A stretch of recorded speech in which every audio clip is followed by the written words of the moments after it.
Salut tout le monde, j'espère que vous allez bien. C'est Alexandre et on se retrouve pour un nouveau podcast de chez Smart Body. Comme d'habitude, je fais l'intro assez rapidement. Vous avez l'ensemble des liens qui me concernent dans ma description, que ce soit mon site internet, mes offres de coaching, mon Instagram, éventuellement mon Patreon, mon code promo Pro10, etc., etc. Donc voilà, vous pouvez tout retrouver dans la description. Gardez bien en tête aussi que demain, dans 2 jours, nous sommes mercredi, c'est le Black Friday. Et pour ce Black Friday, je vais faire une petite promo en termes de coaching, seulement sur les suivis longue durée. D'accord ? Donc voilà, j'augmenterai, je ferai une petite réduction. Donc si jamais vous êtes intéressé par du coaching, c'est probablement le moment, puisque je ne pense pas qu'on fera de réduction avant un certain temps. D'accord ? Et je répète une fois, seulement sur les suivis longue durée. Donc voilà, maintenant on peut commencer à parler du podcast. Alors, comme chaque semaine, je vais répondre à vos questions, essayer d'être le plus clair possible. Et je pense que le podcast va durer entre 20 et 30 minutes. Voilà. Comme ces dernières semaines, j'ai très peu de temps, du coup j'essaie vraiment de faire au mieux et d'essayer quand même de proposer un maximum de contenu, même si vous savez qu'aujourd'hui la plupart de mon contenu se retrouve sur mon site internet ou alors sur mes podcasts, sur mon Instagram, pardon. Donc voilà, on commence avec la première question qui est une question d'une de mes élèves, donc de Sabrina, enfin c'est pas vraiment une question, c'est un sujet, donc grossesse, périnée et musculation. Alors, est-ce que c'est problématique de faire la musculation lorsque l'on est enceinte ? Selon moi, non. Mais il va falloir adapter son entraînement au fur et à mesure de l'avancée de sa grossesse. On est d'accord ? Il y a des exercices qui ne vont pas forcément être très adaptés. Et du coup, on va devoir adapter, tout simplement. Là, le but de ma réponse, c'est surtout d'expliquer on peut toujours s'entraîner en faisant la musculation au fur et à mesure de sa grossesse. Et même, je le conseille.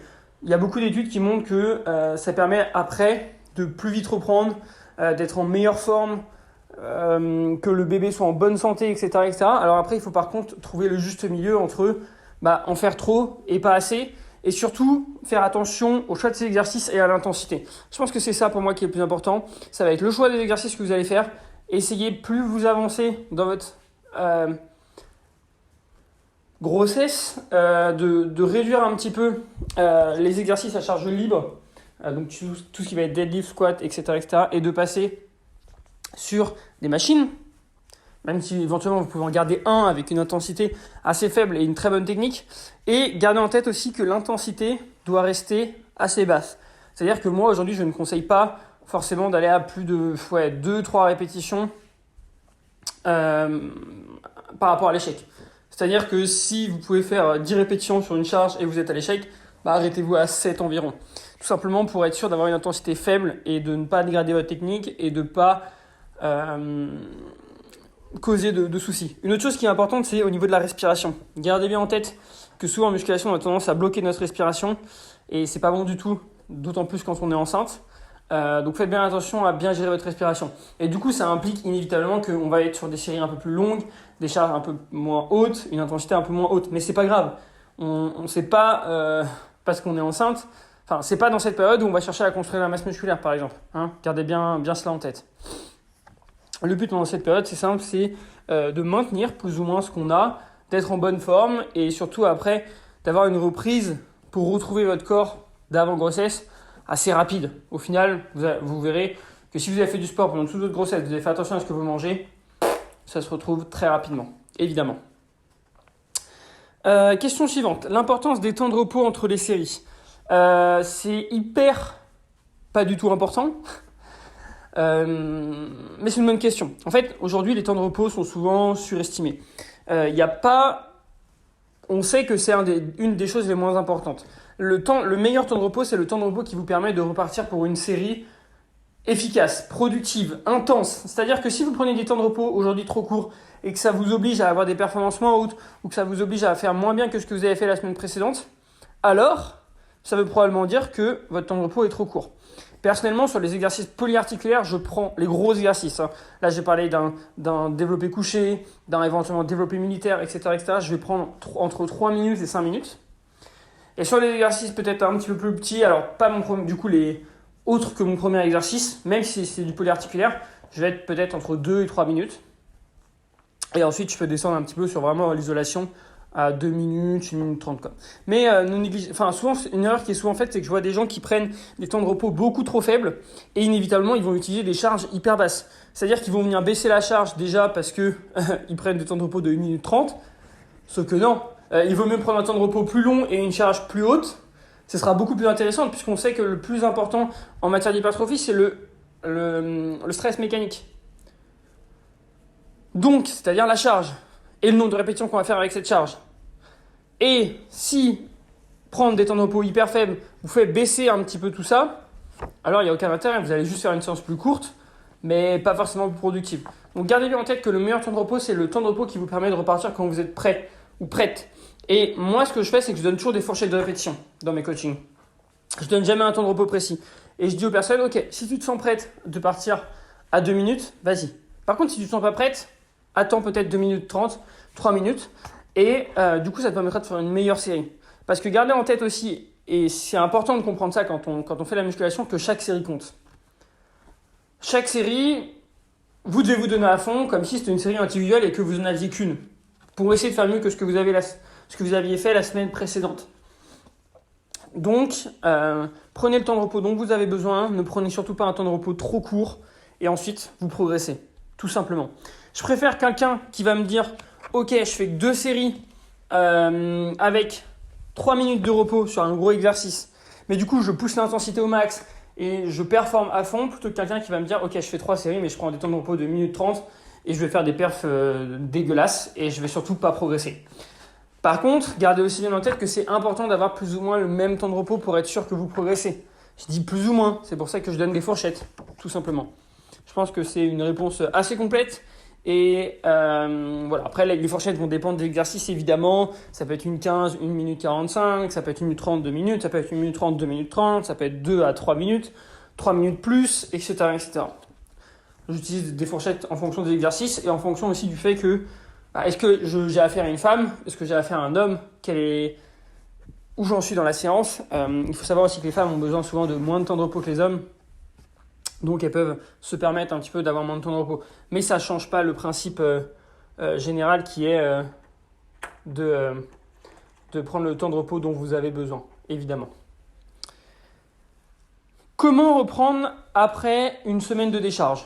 Alors, ça va dépendre. Ça va dépendre de beaucoup de choses. Il y a 2 écoles. On va dire qu'il y a la première école qui va dire qu'on passe par une semaine d'introduction, c'est-à-dire une semaine qui va, après la décharge, qui va être un mix entre une semaine classique ainsi qu'une semaine de décharge. Et moi, je vais vous dire que ça dépend. Si aujourd'hui vous faites de la force, alors une semaine d'introduction n'est pas bête. Par contre, si votre objectif c'est que seulement l'hypertrophie, je ne suis pas forcément persuadé qu'une semaine d'introduction soit quelque chose de nécessaire. Et vous pouvez pour moi directement partir sur une semaine classique. L'avantage aussi de la semaine de décharge, si elle est bien gérée, c'est que normalement sur cette semaine, vous n'avez pas rien fait en fait. Normalement, voilà, moi en semaine de décharge, j'aime bien garder une intensité modérée, pas forcément hyper haute, mais pas forcément hyper basse, et surtout baisser le volume. Ce qui fait que, normalement, la reprise, il n'y a aucun souci. Et même, elle est bien parce qu'on se sent plus en forme et on est aussi motivé puisqu'on a fait une semaine avec moins de volume et du coup, ça motive. On a vite envie de reprendre et de tout déchirer, tout simplement. Donc, pour moi, ça va vraiment dépendre du profil de chacun. Si vous êtes un homme, une femme, même chose. De votre cycle, de votre force. Si vous êtes quelqu'un de très, très fort, alors peut-être qu'il faut passer par une semaine d'intro. Mais ça va vraiment être individuel. Et aussi en fonction de ce que la personne préfère, tout simplement. Moi, personnellement, après mes semaines de décharge, je ne suis pas quelqu'un de très, très, très fort. Alors, effectivement, par rapport à beaucoup de pratiquants, oui, mais par rapport à d'autres personnes, pas du tout. Moi, ce que j'aime, c'est faire ma semaine de décharge et ensuite reprendre mon programme classique. Comment je gère ma semaine de décharge ? Je pense que ça peut être intéressant de le préciser, même si c'est pas forcément demandé.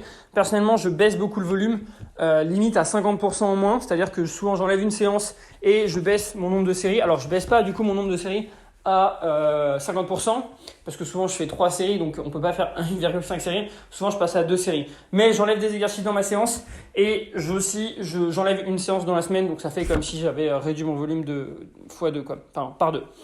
Et au niveau de l'intensité, je vais sur des RIR. pas forcément hyper bas, je dirais du 7-8 personnellement. Quand je m'entraîne, j'ai souvent l'habitude de pousser sur mes gros lifts. L'intensité assez haute, RIR 1 voire moins, donc c'est-à-dire RPE 9 voire 10. Comme vous pouvez le voir sur mes vidéos Instagram, je pousse vraiment. Et sur l'isolation, souvent mes RIR, j'ai fait ma séance, je suis un peu plus relax, je suis tranquille et je parle un petit peu, j'avoue. Mais sur mes séances de décharge, effectivement, on va dire que sur mes gros lifts, je peux être sur du RIR de 8. Ce que je fais, c'est que je change pas forcément la fourchette de répétition. Des fois, je peux rester sur du 6-8, mais je peux avoir un RIR tout simplement plus bas. Et je baisse pas forcément la charge. Pour vous donner un exemple, si aujourd'hui je mets 100 kg développé couché pour 8 répétitions et sur ma semaine de décharge, je veux faire du 6-8 à RIR de 2 par exemple, je mettrai la même charge et je m'arrêterai à 6 répétitions. Tout simplement. Mais j'aurai moins de séries aussi. Donc voilà. Après, c'est aussi adapté, encore une fois. Moi, c'est ce que j'aime faire et c'est ce qui fonctionne sur moi et sur beaucoup de personnes que je coach, qui leur permet d'être vraiment reposés et de repartir après. Mais je sais que c'est pas le cas pour tout le monde. Voilà, donc gardez bien ça en tête. Et une autre chose qui est importante et que j'aimerais bien préciser, c'est au niveau de la récupération. C'est-à-dire que beaucoup de personnes sur cette semaine de décharge vont baisser leurs calories. Pourquoi ? C'est une énorme erreur. Je vais vous expliquer. En gros, beaucoup de personnes voient la musculation comme quelque chose où ils vont dépenser des calories, du coup ils en font moins et du coup ils vont moins manger. Or, la musculation, on ne l'utilise pas pour dépenser des calories, la musculation, on l'utilise pour construire de la masse musculaire. Ça veut tout simplement dire qu'en fait, ça sert absolument à rien d'aller baisser ses calories sur cette semaine. Et c'est même contre-productif. Je vais vous expliquer pourquoi. En gros, vous avez deux facteurs. Le facteur récupération et le facteur fatigue. La fatigue, c'est l'entraînement. Notamment, davantage le volume. C'est pour ça que je revenais tout à l'heure sur intensité et volume. On est d'accord, l'intensité, c'est la distance à laquelle vous vous situez de l'échec dans cette définition-là. Ça peut aussi être un pourcentage, mais là, c'est la distance à l'échec.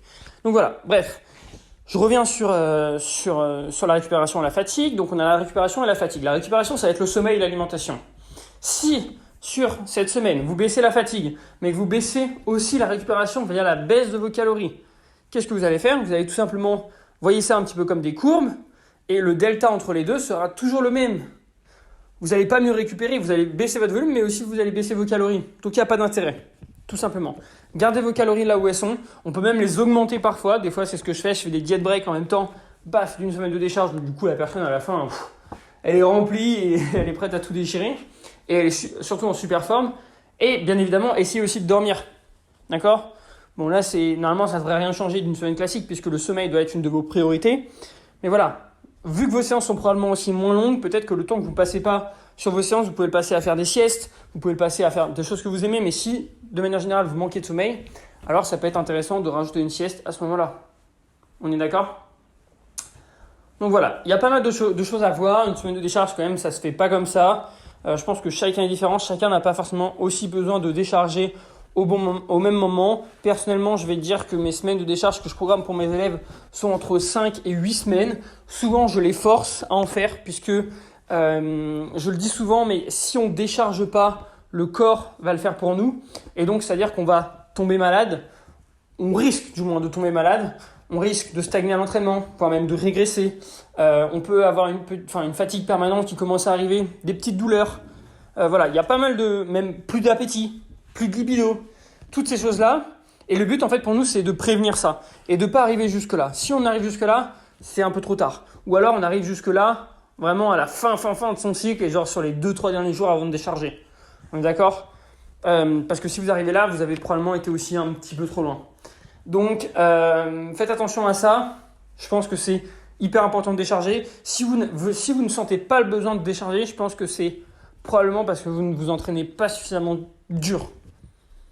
Ou alors vous êtes têtu et vous vous dites que vous êtes un warrior et que vous n'avez pas besoin. Or, c'est nécessaire. Personnellement, quand j'ai le plus progressé, je faisais des décharges environ toutes les 5 semaines. 4-5 semaines. Et plus vous êtes fort, plus vous aurez besoin de décharger le plus rapidement, le plus souvent possible. Et après, on va se dire, waouh, effectivement, si je décharge toutes les 4 semaines, ça me fait en 3 mois, 3 semaines de décharge, quoi. C'est énorme. Ouais, c'est énorme, je suis totalement d'accord, ça fait quasiment 1 mois. Et à l'année, ça fait beaucoup. Mais dites-vous bien que le but, c'est aussi de durer. Et vous verrez que si vous ne déchargez pas, à un moment, vous allez vite stagner. Et contrairement à quelqu'un qui va décharger de manière intelligente, qui va bien progresser, bah il va progresser, il aura probablement moins de plateaux et ce sera aussi plus simple.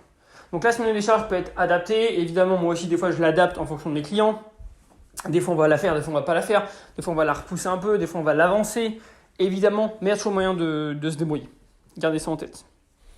Donc voilà, je me suis un petit peu perdu sur la semaine de décharge. Je voulais vraiment vous expliquer un petit peu quel était l'intérêt de celle-ci, comment la gérer plus ou moins, même si vous avez bien compris que c'est personnalisable. Et je vous invite réellement à décharger. D'accord ?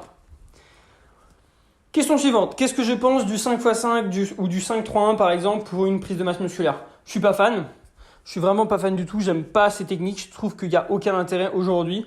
Alors après, ça va dépendre. Si votre objectif c'est de faire du power building entre guillemets, c'est-à-dire d'être fort et beau, ok, vous pouvez faire ce genre de technique. Il n'y a vraiment aucun souci. Par contre, gardez bien en tête que vous pouvez pas être parfait dans les deux. C'est-à-dire qu'à un moment, si vous ne faisiez que de la force, vous serez probablement plus fort, ou si vous ne faisiez que de l'hypertrophie, vous serez probablement plus beau. C'est-à-dire avec plus de masse musculaire, tout simplement. Donc voilà, après, il n'y a rien de mal à faire ça. Si vous aimez ça, mais ne pensez pas qu'en faisant par exemple du 5-3-1, dans cet exemple, vous aurez plus de masse musculaire que si vous faisiez que de l'hypertrophie. Probablement pas, tout simplement. Parce que ça va vous épuiser nerveusement, parce que vous n'allez pas pouvoir être aussi fort éventuellement sur des exercices d'hypertrophie, etc., etc. Mais encore une fois, l'adhésion, puisque l'adhérence c'est une faute de français, l'adhésion est le plus important. Donc si vous adhérez à cette méthode, allez-y, et il n'y a vraiment aucun souci. Question suivante. J'ai pris plus 5 kilos après 3 mois de musculation. Est-ce que c'est que du muscle ? 5 kilos en 3 mois, j'ai de gros doutes. De très gros doutes. Encore, on m'aurait dit 3 kilos en 3 mois. Si quelqu'un débute, ok. 5 kilos en 3 mois, sachant que c'est une femme qui m'a posé cette question, j'ai beaucoup de doutes. Il faut des fois ne pas se cacher derrière le fait que oui, la musculation fait prendre du poids. Oui, la musculation va augmenter nos stocks de glycogène. Et oui, le muscle pèse plus lourd que la graisse. Mais 5 kilos sur 3 mois reste pour moi un petit peu trop. Alors après, ça va dépendre. Si c'est une personne qui est très mince, même si c'est une personne qui est très mince, il y aura du gras qui a été pris. Mais peut-être que prendre du gras dans ta situation, c'était quelque chose de nécessaire. Par exemple, je vais prendre l'exemple souvent des fesses. Il y a beaucoup de femmes qui veulent des grosses fesses. Et il y a beaucoup de femmes que j'ai en coaching qui au début veulent perdre du gras. Elles n'ont pas énormément de gras non plus, mais elles veulent en perdre. On perd du gras et à la fin, elles se rendent compte qu'elles n'ont plus du tout de fesses. Et bah oui, les fesses, c'est du gras. Pour la plupart des femmes qu'on voit donc sur les réseaux, soit c'est des implants, soit c'est de la chirurgie, ou alors tout simplement, elles ont du muscle. Évidemment, elles ont du muscle, mais au-dessus, il y a du gras. Ou en dessous, il y a du gras. Donc voilà, les grosses fesses, c'est aussi du gras. Donc voilà, si aujourd'hui, cette personne a pris 5 kilos et que effectivement, on va dire il y a 3 kilos de muscle et il y a 2 kilos de gras qui est bien placé, bah, c'est pas forcément quelque chose de problématique. S'il est placé par exemple dans les fesses et que tu voulais prendre des fesses, c'est bingo. Mais évidemment, il faut que celle-ci aussi soit musclée, etc. Il ne faut pas non plus que ce soit énormément de gras. Gardez aussi bien ça en tête, c'est important de le comprendre. Le gras n'est pas forcément notre ennemi. Le gras, de manière générale, est important pour être en bonne santé, notamment quand vous êtes une femme. Il y a beaucoup trop de femmes, pour moi, malheureusement, et je trouve ça quand même très triste, qui sont dans des situations d'extrême minceur, et en plus assez jeunes, d'extrême minceur, et qui ont perdu leur menstruation ou des choses comme ça. Et je trouve ça très, très triste, quoi, en fait, que des personnes de 20 ans soient aménorrhées, ce qui peut les rendre stériles sur le long terme. Donc, gardez bien en tête que le plus important, c'est votre santé. D'accord ? Une femme, de base, doit être plus ou moins... avoir plus de gras qu'un homme, c'est sûr. Si vous voulez avoir des enfants, si vous voulez être en bonne santé, etc., n'ayez vraiment pas peur du gras, mesdames. Et en plus, allez, pour vous rassurer, la plupart des hommes vont probablement apprécier, si votre but aussi c'est ça, même si on s'en fout un petit peu de ce que pensent les autres, la plupart des hommes préfèrent une femme avec un peu plus de forme qu'une femme toute mince. Gardez ça en tête. Et déjà faites-le pour vous, mais faites surtout attention à votre santé. C'est hyper important. Arrêtez de penser que ce qu'il y a sur les réseaux, c'est normal. On est sur des élites, on est sur des personnes qui sont probablement sous produits dopants. Donc ne vous comparez pas aux autres. Faites les choses pour vous et ayez un juste milieu entre effectivement avoir trop de gras et pas suffisamment. Quelle quantité de caféine je conseille avant un entraînement ? Moi, je conseille 4 mg par kilo. Par contre, ce que je conseille surtout, c'est d'y aller progressivement. Ok ? À la place de commencer par 4 mg, commencez par 2. 2, et vous voyez. Si vous réagissez hyper bien à 2, ok, bah n'avez pas besoin d'aller jusqu'à 4 parce que ça peut être aussi l'effet inverse et ça peut vous mettre très mal, tout simplement. Question suivante. Enfin, on parle de la faim et de la perte de poids. Alors, qu'est-ce que je peux dire sur ça ? En fait, gardez bien aussi en tête qu'une perte de poids réussie, c'est une perte de poids où on n'a pas faim et on ne manque pas d'énergie. On va dire que c'est les deux problématiques d'une perte de poids. Malheureusement, c'est souvent raté. Il y a beaucoup de personnes que je coach ou que j'ai pu coacher ou que je vois sur les réseaux qui se plaignent d'avoir faim en période de perte de poids. Donc, c'est un peu normal d'avoir faim. C'est un peu normal, mais si vous gérez bien votre diète, vous allez pouvoir normalement ne pas avoir faim à, par exemple, 1800 calories. En fait, c'est juste une question d'organisation de votre journée, que ce soit le nombre de repas, le timing des nutriments en fonction de votre journée, et ainsi vos choix alimentaires. Si, par exemple, des fois, il y a des personnes, elles me disent qu'elles ont faim, mais je regarde leurs aliments, et ouais, je comprends qu'elles ont faim. Elles vont utiliser de l'huile dans leur plat, donc elles vont perdre des lipides comme ça. Elles vont manger pas énormément de légumes, elles vont peut-être manger 100-150 grammes, alors que moi je pourrais conseiller 400 grammes. Elles vont manger très peu de fruits, alors je pourrais conseiller 1 kg de fruits. Elles vont manger de la compote, alors que c'est pas du tout intéressant en termes de fibres, il vaut mieux manger une pomme. Elles vont pas beaucoup manger de protéines. Voilà, il y a des trucs pour ne pas avoir faim. Et je vais vous donner des petites astuces. 1, vous allez avoir l'hydratation. Hydratez-vous convenablement. N'oubliez pas que plus vous buvez, plus ça va vous remplir l'estomac aussi. 2, vous pouvez utiliser les cafés. Enfin, le café, le thé, ça a aussi des effets coupe-faim. Vous pouvez aussi utiliser les chewing-gums, ça a des effets coupe-faim, même si en final, ça résout pas les choses. Ensuite, le plus important, ça va être surtout vos choix alimentaires, votre alimentation. Votre nombre de repas. Il y a certaines personnes qui vont avoir moins faim en mangeant 3 gros repas et d'autres en mangeant 5 petits. Donc là, ça va vraiment dépendre de vous. Le timing des nutriments, c'est important. Essayez d'avoir sur l'ensemble de vos repas des protéines et des légumes, tout simplement. Et la dernière chose, ça va être le volume alimentaire. Le volume alimentaire est aussi hyper important. Moi, ce que je dis à chaque fois, c'est que plus vous devez descendre en termes de calories, et plus vos sources de glucides doivent provenir de manière quasi exclusive de fruits et de légumes. Les fruits, n'hésitez pas à manger énormément de fruits, surtout si vous n'avez aucun souci de digestion. Évidemment, essayez d'enlever la peau, parce que sinon ça va être plus problématique, mais allez-y quoi. Allez-y, il n'y a rien de mal à ça. Donc plus vous descendez bas en calories, plus vos sources de glucides doivent provenir de vos fruits et de vos légumes. Et je peux vous jurer, vraiment, que si le matin vous mangez par exemple un fruit, en collation vous mangez un fruit et éventuellement une source de protéines, qu'à midi vous mangez une source de protéines et beaucoup de légumes, type 500 grammes. Éventuellement vous pouvez rajouter un fruit si vous avez les calories pour et vous avez envie. Si l'après-midi vous remangez un fruit, si le soir vous remangez des légumes, 500 grammes, bah vous allez voir que vous n'allez pas avoir faim du tout. Si à côté vous avez bien bu, éventuellement vous avez pris un café le matin, allez dans l'après-midi aussi, et que vous dormez bien aussi, puisque souvent un des soucis d'une perte de poids réussie, c'est le manque d'une perte de poids ratée, c'est le manque de sommeil. Le sommeil est hyper important pour perdre du poids. Il va vous permettre de ne pas fausser votre signal de faim et donc au final de ne pas craquer. Donc dormez bien. Et ça devrait être en haut de votre pyramide. C'est une de vos priorités. Avant tout ce qui est volume et tout alimentaire, on règle notre sommeil et ensuite on peut faire quelque chose de sérieux. Donc voilà, il y a beaucoup de choses à prendre en compte. Maintenant, je voudrais peut-être revenir sur le fait de est-ce qu'il faut écouter sa faim ou pas ? Et je vais vous dire que non. C'est bizarre de dire ça, hein, mais je pense que ça va dépendre de votre situation.